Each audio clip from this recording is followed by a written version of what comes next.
ఈరోజు కర్రీ అయితే కోడిగుడ్డు పచ్చానపప్పు బీరకాయ అనమాట. ఉల్లిపాయ పచ్చిమిరపకాయ ఎలా చేస్తాననేది చూసేయండి. ఈ బీరకాయ అయితే నేను ఆవిరి మీద ఉడకనిచ్చేసాను. అన్నం పెట్టినప్పుడు గుడ్లు పచ్చానపప్పు ఇవి పైన గిన్నెలో పెట్టేసి ఉడకనిచ్చేసాను అనమాట. గ్యాస్ తొందరగా అయిపోయిద్దని రైస్ కుక్కర్లోనే ఉడకేసేస్తున్నాను. అందుకని నేను ఉడకేయడం చూపించలేదు అనమాట. అన్నం పెట్టేటప్పుడు ఇది పెట్టేస్తున్నాను అనమాట. మేము రైస్ అత్తయ్య వాళ్ళ వరకే వండుతాను. మాకు మాత్రం జొన్న అన్నం వండుతాను అనమాట. రైస్ కుక్కర్లో పెట్టేస్తాను. మధ్యాహ్నం తినబోయే ముందు జొన్న రవ్వ అనమాట. ఇది నానబెట్టేసాను. ఆ నీళ్ళు ఆ రవ్వ వేసేస్తే అన్నం రైస్ కుక్కర్లో ఉడికిపోద్ది అనమాట. కొంచెం తాలింపు గింజలు ముందైతే అల్లం పచ్చిమిరపకాయలు వేసేస్తాను.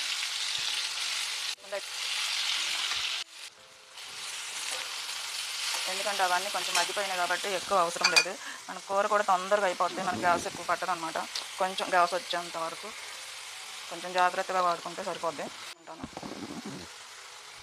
ఎందుకంటే అన్నీ కూడా మనం వాటి మీద చేసుకోలేము. అన్నీ కరెంట్ పొయ్యి మీద చేసుకోవాలన్నా లేకపోతే రైస్ కుక్కర్లో చేయాలన్నా కొన్ని కుదరవు. అందుకని చెప్పేసి మనం గ్యాస్ కుదిరినంత వరకు దాని మీద పెట్టుకోవడం, అన్నీ వండుకోవడానికి ట్రై చేయండి. దేని మీద కుదిరితే దాని మీద. గుడ్లు ఆగనిచ్చేద్దాం ఇప్పుడు.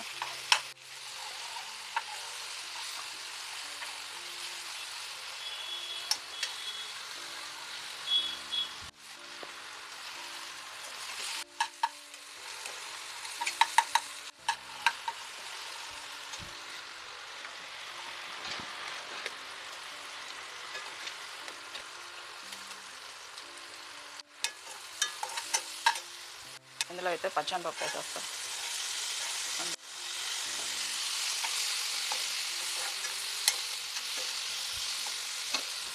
బీరకాయలు కొంచెం అల్లం వెల్లుల్లి పేస్ట్ వేస్తున్నాం. అల్లం చిన్నపాయ అనమాట, అంతే, ఇంకేం వేయలేదు. కారం,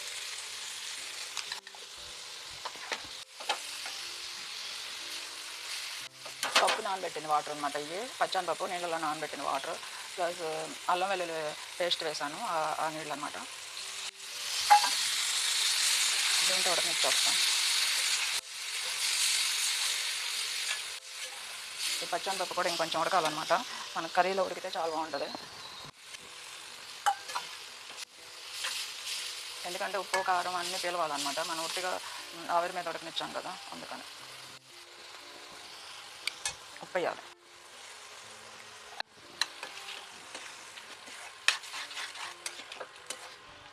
గుడ్లు కూడా వేసేస్తున్నా.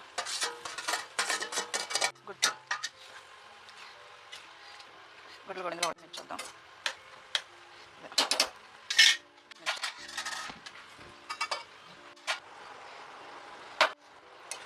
మంచిగా ఉడికిపోయింది. ఇంకొంచెం ఎగరాలన్నమాట. ఈ పులుసు అనేది అస్సలు ఉండకూడదు.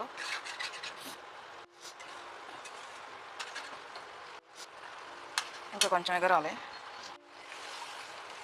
ఇంకొంచెం ఉడకనిద్దాం. చాలా బాగుంది. పన్నీర్ అనమాట. పన్నీర్ ముక్కలు వేస్తున్నాను.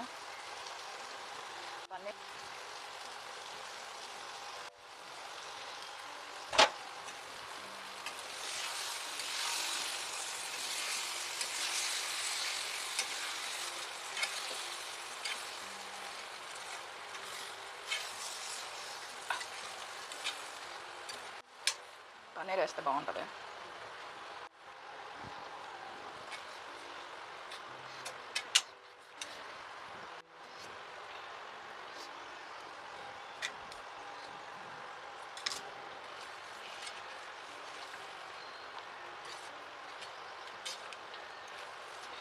ఇందులో కలిసిపోవాలన్నమాట. పన్నీర్ బాగుంటుంది. అప్పుడే కోడిగుడ్డు పట్టులాగా ఉంటుంది.